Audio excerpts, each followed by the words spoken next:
Petit message pour l'entrée, et après on ira le psaume premier, et puis après il y aura les chants. Hein. Nous sommes dans la joie, dans la présence du Seigneur. Gloire à Dieu. Alors je vous lis, écoutez, prenez garde de vous conduire comme des insensés, comme nous devons racheter le temps dans les jours mauvais. Hein. Comprenez quelle est la volonté du Seigneur. Votre temps est très précieux. Bâtissez votre vie avec des personnes dignes de confiance, solidaires, fidèles, ancrées dans la parole, remplies de foi et motivées par l'amour. Proverbe 13, verset 20.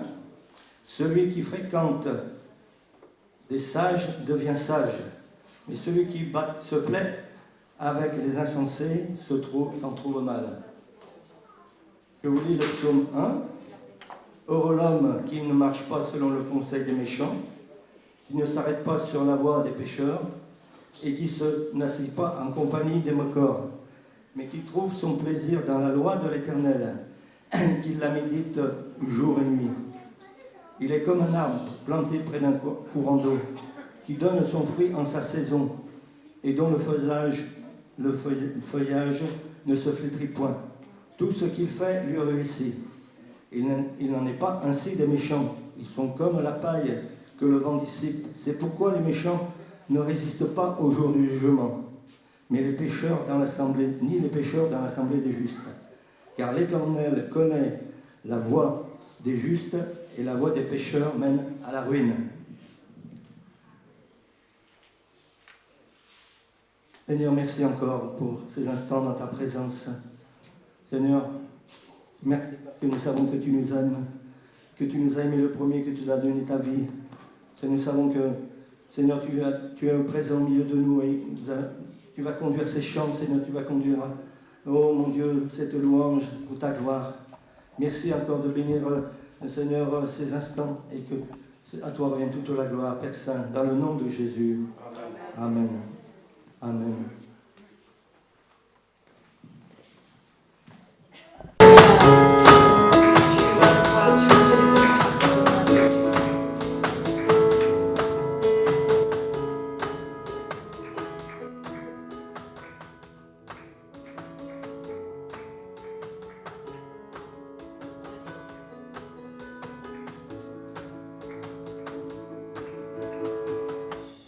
Nous venons t'élever.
béni, Seigneur. Tu es le majestueux.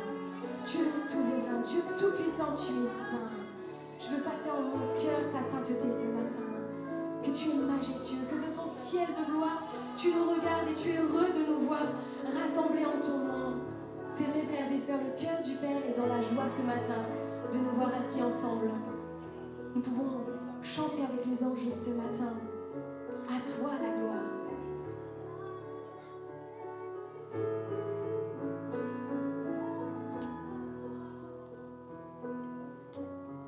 Assis dans le ciel, ton trône éternel, tu règnes à jamais. Vêtu de splendeur, entouré d'honneur et de majesté. Les anges chantent à toi la gloire.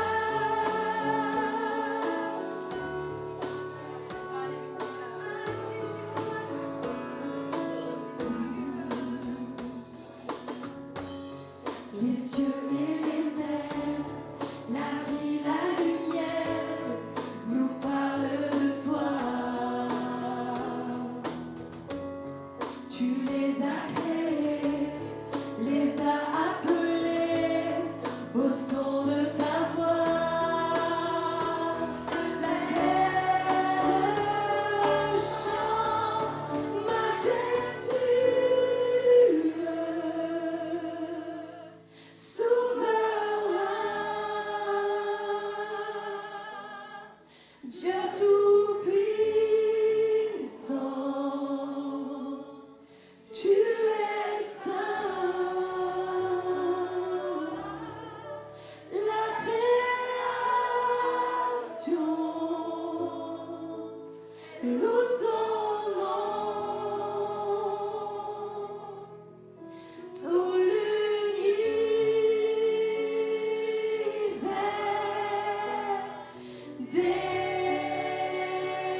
Tu règnes à jamais,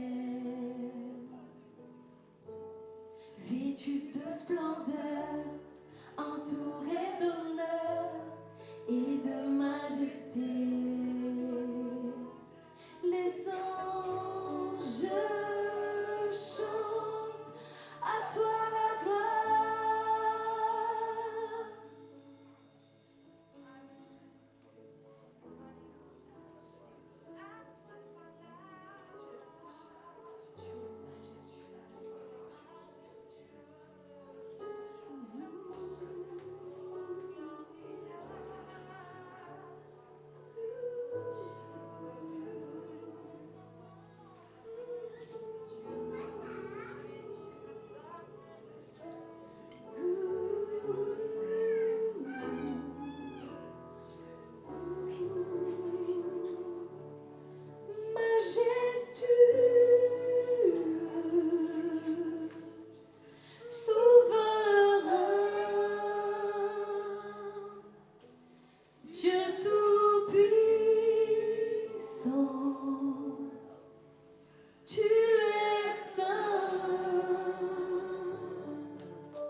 Oui, tu es ce roi majestueux qui s'est fait homme, qui s'est fait roi serviteur.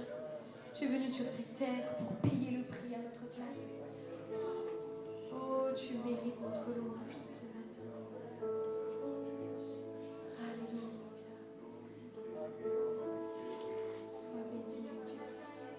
Oui. Amen. C'est vrai, tu as tout fait, Jésus. Oh, tout pleinement, tu as fait pour nous, Jésus.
qui fume. Si petit soit-il, même dans ton cœur, peut-être un tout petit lumignon qui reste encore, mais il n'est pas éteint ce matin. Il n'est pas éteint et le Seigneur veut en faire un feu qui t'embrase pleinement. Comme au tout début où tu as entendu le son de sa voix et que tu es venu dans sa maison. Le Seigneur ce matin n'est pas là pour abaisser, n'est pas là pour éteindre le feu, n'est pas là pour juger, mais il est là pour ranimer la vie. Amen, laissons-nous ranimer. On va prier pour que le Seigneur envoie ce souffle nouveau. Un souffle qui balaye toute mauvaise pensée. Peut-être qu'il y a des choses qui ne sont pas réglées encore. Que le Seigneur balaye les mauvaises pensées qui subsistent. Le manque de pardon peut-être. Les blessures qui sont là encore. Que toutes ces choses-là soient balayées dans le nom de Jésus. Amen. Afin que le feu qu'il veut pour nous puisse brûler. Alors oui, Père, je n'ai qu'un désir. Qu'on puisse vraiment chanter ce chant comme une prière. Être près de toi. Sentir tes bras, écouter ta voix. Que ce matin notre cœur soit à l'écoute de la voix de notre Père. Et c'est ainsi que toutes les choses négatives seront balayées de notre vie et qu'il y aura vraiment sa vie en nous. Amen. Alléluia.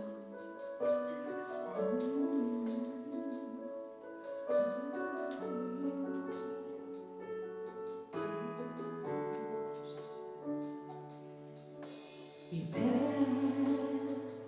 je n'ai qu'un désir, être près de toi et sentir tes bras.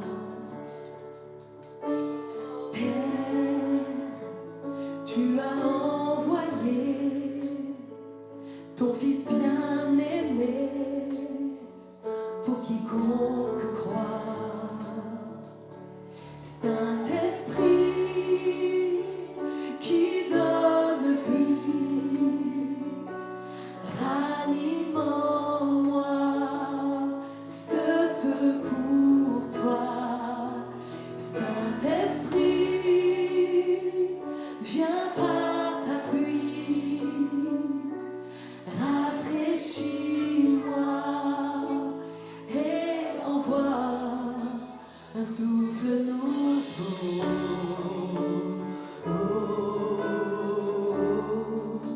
Un souffle nouveau.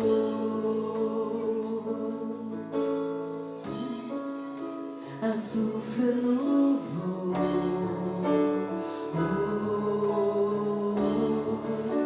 Un souffle nouveau.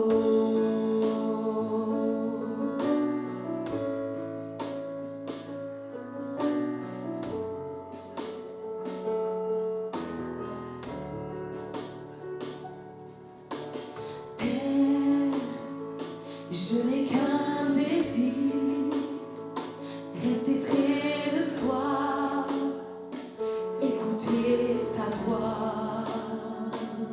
Oh Père, tu m'as tout donné, et c'est à tes pieds que je veux.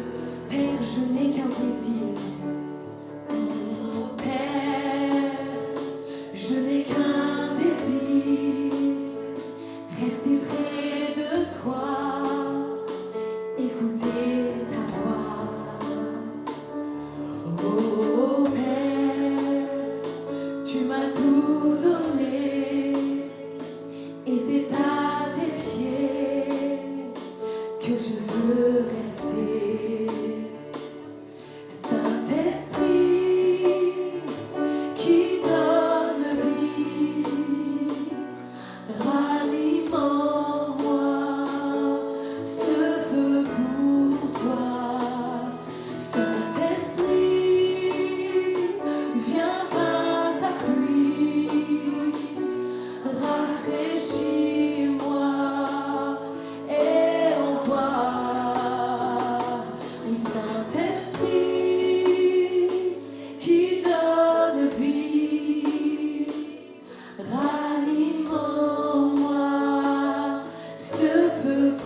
Prends, je m'élance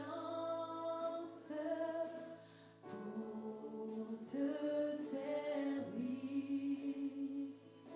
Prends, je m'avance pour t'obéir. Là, sous ton aile, loin du péché, Sauveur fidèle, tiens-moi caché. Sauveur fidèle, tiens-moi caché.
Parce que j'avais eu une invitation il y a un curé qui était passé ici il y a quelques dimanches en arrière. Il fait sa messe d'installation aujourd'hui et j'étais assis avec quelques maires, tout ça, donc je pensais que c'est aussi bien, vu qu'on a un dossier au niveau de l'agglomération, voilà, que je sois là.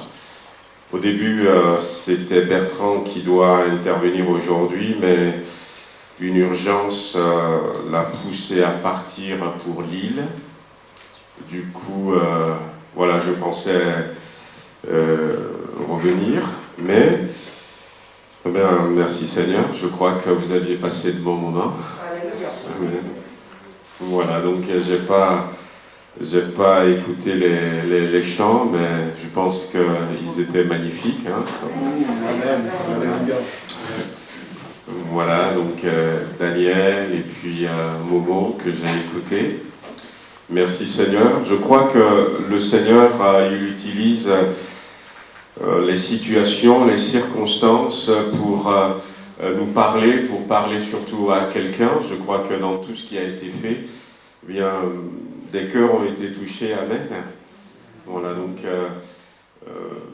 Maggie me disait qu'on avait même prié aussi déjà pour les malades. Donc voilà, donc je vais simplement conclure cette matinée. D'abord, rappeler que le dimanche prochain, donc nous aurons nos assemblées générales pour la GEF et puis pour l'Église. Donc, soyons là. On avait marqué 80 personnes, donc inscrivez-vous. Donc, sur le Doodle qui fonctionne à nouveau. Et puis, si vous ne pouvez pas, donc vous pouvez dire à Rebecca, et elle va vous inscrire, mais inscrivez-vous pour que au moins on puisse atteindre les 80. Il y a des procurations qui sont à disposition, donc que ce soit pour la GEF, que ce soit pour l'Église. Et dans nos statuts, une personne peut avoir jusqu'à 2 procurations. Donc ceux qui ne seront pas là, eh bien, qui ne peuvent pas ou qui vont s'inscrire beaucoup plus tard, eh bien, pensez donner procuration à quelqu'un pour que nous puissions avoir le quorum. Donc il n'y aura pas de renouvellement des bureaux, des CA, parce que, comme je le disais dimanche dernier, pour ceux qui étaient là, nous avions pris les devants, vu qu'on n'avait pas pu faire l'Assemblée générale. Le mandat de 3 membres du bureau était déjà arrivé à terme. Donc, pour qu'ils ne soient pas dans l'illégalité, on avait, au niveau du conseil d'administration, envoyé un courrier à la préfecture. On avait reconduit automatiquement pour une année ses frères et sœurs pour qu'ils ne soient pas dans l'illégalité, et la préfecture a validé. Donc il reste encore 6 mois pour le mois de mars, on ne va pas refaire des votes, et puis on n'a pas le temps aussi de faire des appels de candidature, on remet tout au mois de mars. Voilà donc l'annonce principale. J'ai vu qu'il y a Comlan et puis Raphaël. Alors on va vous mettre en lumière. Si vous voulez vous mettre debout. Voilà, donc on ne voit pas vos sourires, mais bon. Voilà donc Comlan et Raphaël ont rejoint l'église de Tarare. Vous pouvez vous rasseoir. Ils ont rejoint l'église de Tarare il y a quelques temps en arrière, et puis là ils se sont mariés. Alléluia. Voilà, donc amen, gloire à Dieu. Alors c'était vers, je ne sais plus trop, c'était Boulogne-sur-Mer, voilà. Donc Bertrand était à leur mariage, moi je n'ai pas pu, et puis il y avait aussi, je crois, 1 ou 2 personnes de Tarare qui étaient là. Merci Seigneur, que le Seigneur les bénisse. Dimanche dernier, nous avions aussi Véronique et Philippe Letzelter. Qui c'est qui les connaît? Voilà, c'est des anciens, ça. Hein? Brigitte et Philippe Letzelter, voilà. Alors, Brigitte, c'est la tante de Sylvie Guelpard. Vous connaissez Sylvie Guelpard? Avec la petite Eléa, voilà. Donc, ils étaient voilà, donc mariés. Et puis, il y a eu des circonstances difficiles, et avant que j'arrive, ils se sont séparés. Chacun est parti de son côté. Mais ça fait un moment déjà que Brigitte est revenue à l'église, et puis il y a à peu près 1 an, je crois, je n'ai pas les dates, Philippe aussi est revenu petit à petit, et là donc ils ont régularisé à nouveau leur situation, sont retournés devant Monsieur le maire, se sont remariés à nouveau, amen, voilà, gloire à Dieu, ils ne veulent pas continuer comme ça. Alors, quand je l'avais rencontré une fois, Philippe, on parlait, il me disait qu'il faisait l'école le dimanche avant. Je dis, ah bon? Je ne connaissais pas cette partie de sa vie. Ouais, il m'a dit, si, on était ici avant. Et puis, je crois que le frère, bon, il n'est pas là ce matin, mais il a été vraiment touché par le Seigneur. Et il m'avait dit, un jour, avant le confinement, il a dit, beaucoup de personnes qui viennent en semaine me connaissent.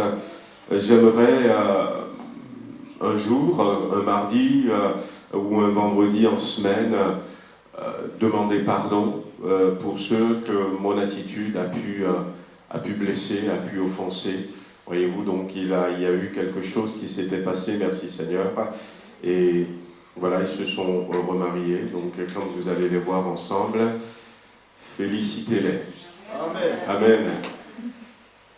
Voilà, donc vous aviez été assez nourris ce matin, je crois. J'avais dit mardi dernier que nous allons, pour ceux qui viennent les mardis, donc j'avais dit que nous allons commencer une étude dans l'épître aux Romains. Je voudrais que nous lisions cette épître et que nous puissions nous arrêter sur quelques versets. On peut faire une petite introduction pour terminer cette matinée. Voyez-vous, l'épître aux Romains, c'est une épître quand même assez particulière. Je ne sais pas si vous aviez eu déjà l'occasion de la lire en entier. Si ce n'est pas le cas, donc joignez-vous à nous, et puis on va étudier donc ce livre. Un livre particulier, d'abord parce que, à un moment donné de l'histoire de l'Église, vous savez que quand Jésus-Christ est parti, les disciples ont reçu le Saint-Esprit et l'Église était née, le diable va s'évertuer à tout faire pour empêcher l'Église d'aller de l'avant. Alors, déjà dans le livre des Actes et des Apôtres, il y a cet épisode de Actes chapitre 8 où la persécution va commencer, va se manifester contre l'Église. Étienne va être assassiné, mais il y a d'autres aussi qui ont été poursuivis. D'ailleurs, c'est aussi un point parce que nous croyons que nous allons vers Acte 8 dans notre génération, vu comment les choses se passent, que le Seigneur nous aide à nous préparer à nouveau, si jamais ces choses vont se passer contre l'Église, afin que nous puissions aussi tenir bon. Et l'ennemi va commencer donc comme ça par la persécution, parce que l'ennemi veut arrêter l'Évangile. Vous le saviez, donc quand vous regarderez dans le livre des Actes, à un moment donné, on a interdit aux apôtres de prêcher au nom de Jésus-Christ. Voilà, donc, mais l'Église a su continuer. Il y a eu beaucoup de persécutions. Et ces persécutions étaient favorisées par les lois romaines qui étaient à l'époque. Si vous dénoncez un chrétien, alors les biens du chrétien, on vous les donne. Et comme il y avait beaucoup de pauvres, voilà, c'est comme si la tête de l'Église était mise à prix. Donc il y avait des gens qui furetaient un peu partout, cherchaient, et dès qu'ils voient un chrétien se renseignaient, ils observaient bien, et après ils vont faire venir les soldats, les militaires et beaucoup de chrétiens. Mais l'Église n'a pas pu être vaincue, et l'Église ne sera pas vaincue. Parce que Jésus a dit, je bâtirai mon Église et les portes de séjour de l'enfer ne vaincront pas mon Église. Et du coup, ça a continué. Et puis à un moment donné, l'ennemi avait changé de stratégie. Il avait changé de stratégie. Et la stratégie, après avoir, comme j'ai dit, persécuté beaucoup de chrétiens, et que ça n'a pas marché,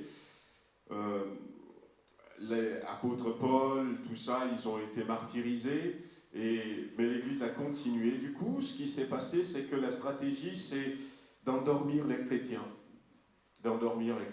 L'ennemi a réussi, avec le temps, ça ne s'est pas passé en une année, avec le temps, à endormir petit à petit, et puis de vider la vraie Église des substances spirituelles qui font l'Église, et de la remplir d'autres choses, qui n'apportent pas, comme vous l'aviez entendu ce matin, qui n'apportent pas la communion de l'Esprit, et qui n'apportent pas l'espérance de la vie éternelle, et qui n'apportent pas le pardon du péché, qui maintenaient les gens dans la même situation, mais en leur faisant croire simplement qu'un jour ils iront au paradis. Et puis la vraie Église ne s'était pas éteinte, mais elle était tellement diminuée. Et à un moment donné, Dieu a décidé de raviver la flamme de l'Église. Alléluia. De raviver la flamme de l'Église. Et Dieu n'a pas trouvé mieux que de choisir l'épître aux Romains. Dieu s'était dit, mais quel livre est-ce que je peux leur faire découvrir qui va replacer les bases doctrinales, ce qu'est la vraie vie chrétienne, la communion de l'Esprit. On va le laisser. Vous m'entendez de toute manière, hein? Ouais. Je préfère aller comme ça, ouais. Donc Dieu a décidé de faire redécouvrir à tous ceux qui étaient là, mais qui étaient dans l'erreur, qui étaient pour certains dans le mensonge, dans la tromperie, de leur faire redécouvrir la vraie foi chrétienne, ce que Jésus a fait pour l'humanité, leur faire redécouvrir les vraies bases de la doctrine chrétienne. Et il y a un livre qui correspondait donc dans la Bible à ces intentions de Dieu, c'est l'Épître aux Romains. Alors Dieu va pousser cet homme, Martin Luther, à lire l'Épître aux Romains.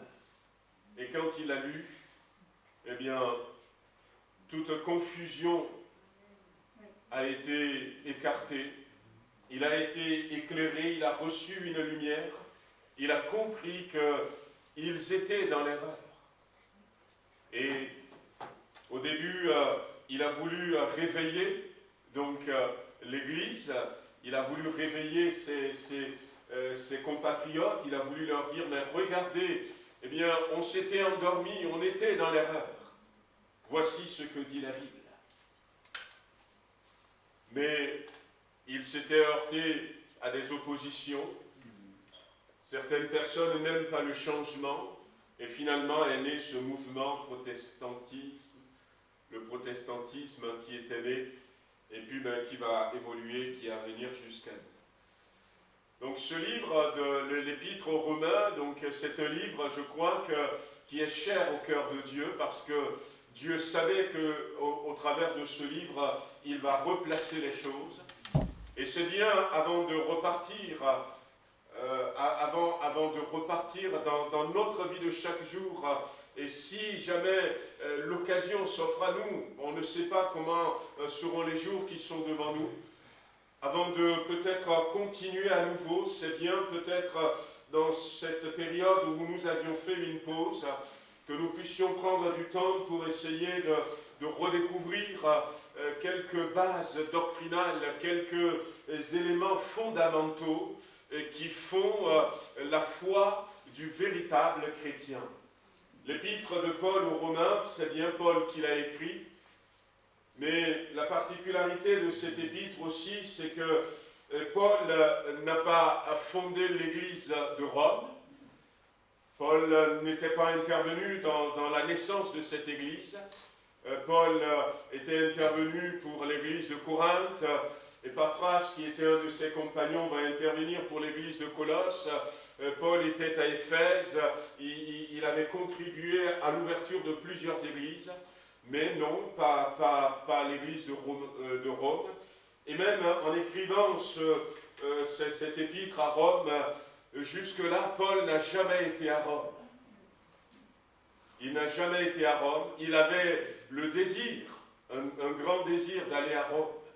À un moment donné, il le dira dans cet épître en disant qu'il a le projet d'aller en Espagne. Et quand il va partir pour l'Espagne, il passera par Rome, il s'arrêtera. Et même avant cela, il va le dire également à un autre endroit qu'il a vraiment envie de venir les visiter pour apporter quelques éléments à leur foi, pour s'édifier mutuellement. Et ce qui fait que, n'ayant jamais été à Rome, ce que l'apôtre Paul dit dans cet épître, ça nous convient bien, puisque nous pourrons dire qu'il n'est jamais venu à Villefranche-sur-Saône. C'est vrai. Il n'est jamais venu au XXIe siècle, l'apôtre Paul, mais on va voir qu'il va dire des choses d'ailleurs qui correspondent exactement à notre siècle, à notre génération, et qui correspondent aux réalités que nous vivons, et même certaines choses particulières que nous vivons ici à Villefranche-sur-Saône. Le premier verset nous dit, Paul, serviteur de Jésus-Christ, appelé à être apôtre, mis à part pour annoncer l'évangile de Dieu, qui avait été promis auparavant de la part de Dieu par ses prophètes dans les Saintes Écritures, et qui concerne son Fils né de la postérité de David, selon la chair, et déclaré Fils de Dieu, avec puissance selon l'esprit de sainteté, par sa résurrection d'entre les morts, Jésus-Christ notre Seigneur, par qui nous avons reçu la grâce et l'apostolat, pour amener en son nom à l'obéissance de la foi tous les païens parmi lesquels vous êtes aussi, vous qui avez été appelés par Jésus-Christ, à tous ceux qui, à Rome, sont bien-aimés de Dieu, appelés à être saints, que la grâce et la paix vous soient données de la part de Dieu notre Père et du Seigneur Jésus-Christ. Quelle belle introduction. Paul, serviteur de Jésus-Christ, appelé à être apôtre, mis à part pour annoncer l'évangile de Dieu. Vous savez qu'avant il s'appelait Saul et que après il a choisi de remplacer le S par un P. Et Paul veut dire, j'ai entendu, petit. Voilà, petit. Paul veut dire petit.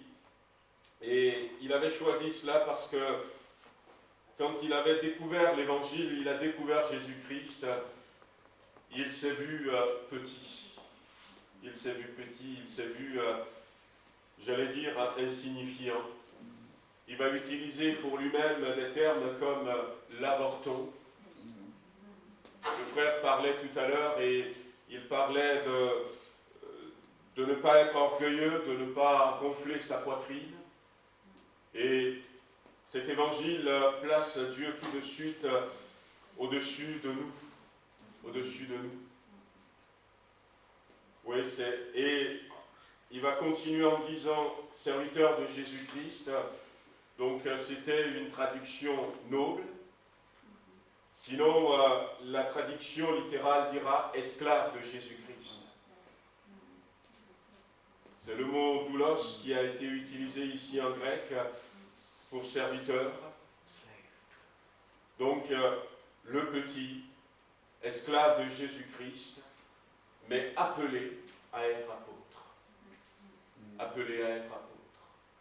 Et là, on voit un peu comment est-ce que Dieu agit. La Bible dit que Dieu fait grâce aux humbles. La Bible dit que si nous nous abaissons à nos yeux, Dieu nous élève. Dieu nous élève. Jésus nous dit, quand vous êtes invité dans un endroit, c'est ce que j'avais fait ce matin quand j'étais là-bas, mettez-vous derrière. Moi, je m'étais mis là-bas parce que je voulais partir tôt. Mais ils étaient venus me chercher là, monsieur le pasteur. Et puis on m'avait mis à... je dis, écoutez, je ne vais pas pouvoir me mettre ici, parce que je dois partir rapidement. Mais si, ça ne fait rien. Ça va gêner les gens. Mais non, ne vous inquiétez pas. Bon, les arguments n'ont pas marché. Et j'étais resté. Mais on voit le mécanisme. Et on voit aussi la source des belles expériences que Paul a vécues. Parce qu'il s'est humilié. Il s'est positionné comme esclave. Et même si on n'utilise pas le terme aujourd'hui, c'est ce que nous sommes. C'est ce que nous sommes. C'est ce que la Bible nous demande. C'est ce que la Bible dit. C'est vrai, je disais, je ne sais plus si c'était un dimanche ou en semaine, en disant que je vais un jour prendre ce mot serviteur et faire une étude de mots. Et on voit que, eh bien, dans ce mot serviteur, dans le Nouveau Testament, il y a, si je ne me trompe pas, au moins 12 mots différents en grec qui ont tous été traduits par serviteur. Et ici, le mot serviteur que l'apôtre va utiliser, c'est esclave. Donc, au travers de cette épître, l'apôtre Paul déjà nous dit que et si nous nous faisons petits à nos yeux, si nous prenons la position d'esclaves de Jésus-Christ, eh bien Dieu va nous élever pour faire au travers de nous de grandes et de belles choses. De grandes et de belles choses. Il va insister déjà sur la sainteté mise à part, mais aussi sur le but, l'objectif du chrétien, l'objectif de l'Église. Parce que Ecclésia, ça veut dire aussi hors d'eux, mis à part. L'Église, comme le chrétien, la sainteté, c'est être mis à part. Dieu nous a sanctifiés, Dieu nous a mis à part. Nous formons l'Église, nous sommes appelés hors d'eux, mis à part. Mais mis à part pourquoi? Pour annoncer l'évangile de Dieu. L'évangile de Dieu. C'est le but de chaque chrétien, même si nous ne sommes pas appelés apôtres. Mais c'est le but de l'Église. Vous serez mes témoins, dira Jésus. Vous serez mes témoins, dira Jésus. Mais que le Seigneur nous aide. S'arrêterait là, juste sur ce premier verset. Puis on continuera les mardis. J'avais pensé ce matin nous amener dans Proverbes chapitre 6, versets 6 à 11. On peut le lire rapidement, simplement enlever un premier obstacle qui nous empêche de vivre pleinement ce que l'apôtre Paul dit dans ce premier verset, où j'allais dire le psalmiste, non, c'est le gars qui a écrit va dire va vers la fourmi, paresseux, considère ses voies et devient sage. Elle n'a ni chef, ni inspecteur, ni maître. Elle prépare en été sa nourriture.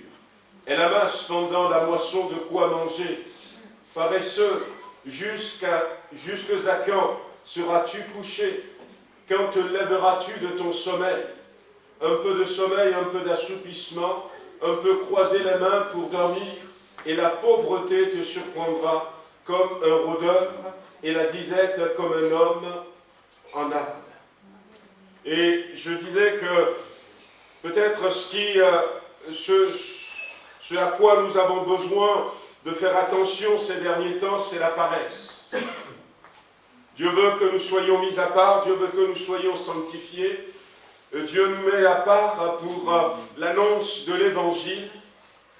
Nous sommes dans un moment où il y a un homme de Dieu, un pasteur de renom, qui a envoyé sur un groupe WhatsApp où il y avait plusieurs pasteurs, il avait envoyé un post en disant que dans 3 à 6 ans, Jésus-Christ va revenir. Mais dans tous les cas, ça ne prendrait pas 10 ans. Et il y a d'autres pasteurs qui étaient beaucoup éclairés, ils ont dit, mais ça c'est une fausse doctrine. Jésus peut revenir cette nuit même. Et je bénis le Seigneur parce qu'ils ont compris que il ne faut plus remettre à plus tard le retour de Jésus-Christ. Jésus peut revenir là, avant la fin de cette année.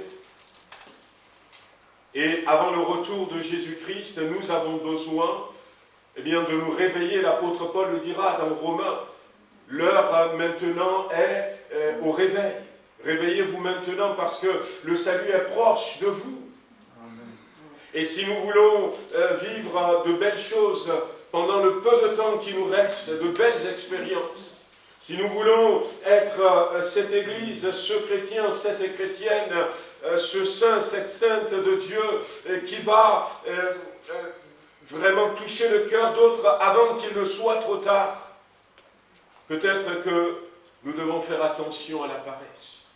J'avais ciblé la paresse parce que, pendant tout ce temps de confinement, on est un peu tombé dans l'oisiveté pour certains d'entre nous.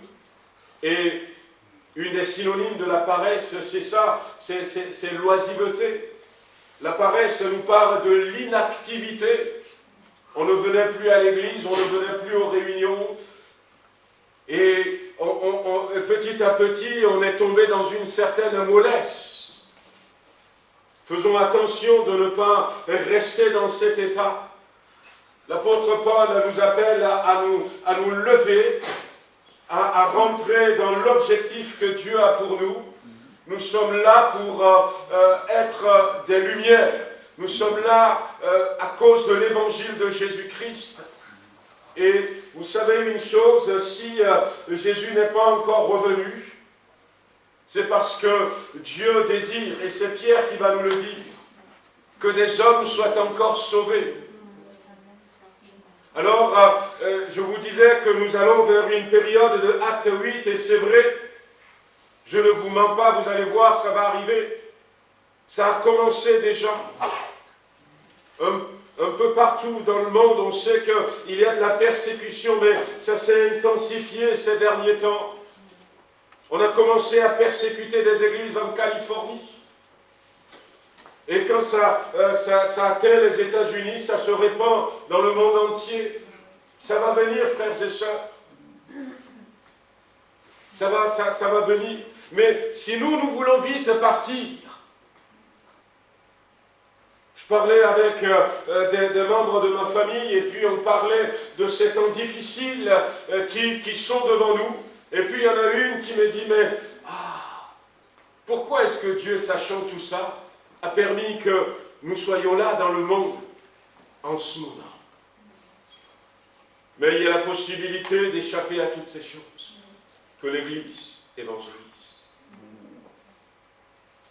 Parce que si Dieu attend, c'est parce qu'il veut que tous les hommes soient sauvés. Amen.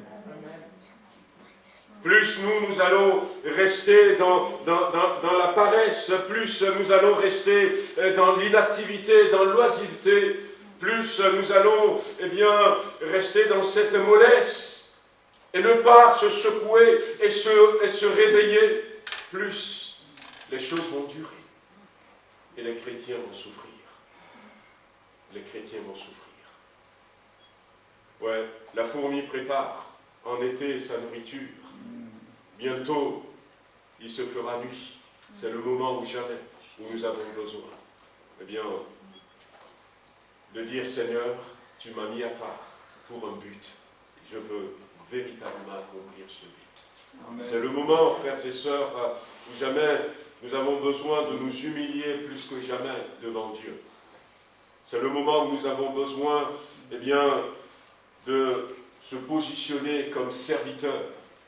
J'ai envie de dire, véritablement comme esclaves de Jésus-Christ. Voyez-vous, avant de répondre à cette invitation, j'ai dit, mais Seigneur, est-ce qu'il faut que j'y aille? D'autant plus que dans ma lecture quotidienne, j'ai fini un Samuel et j'attaque 2 Samuel et David qui n'arrête pas de dire, Seigneur, est-ce que je dois les poursuivre? Est-ce que je dois aller? Est-ce que je ne dois pas y aller?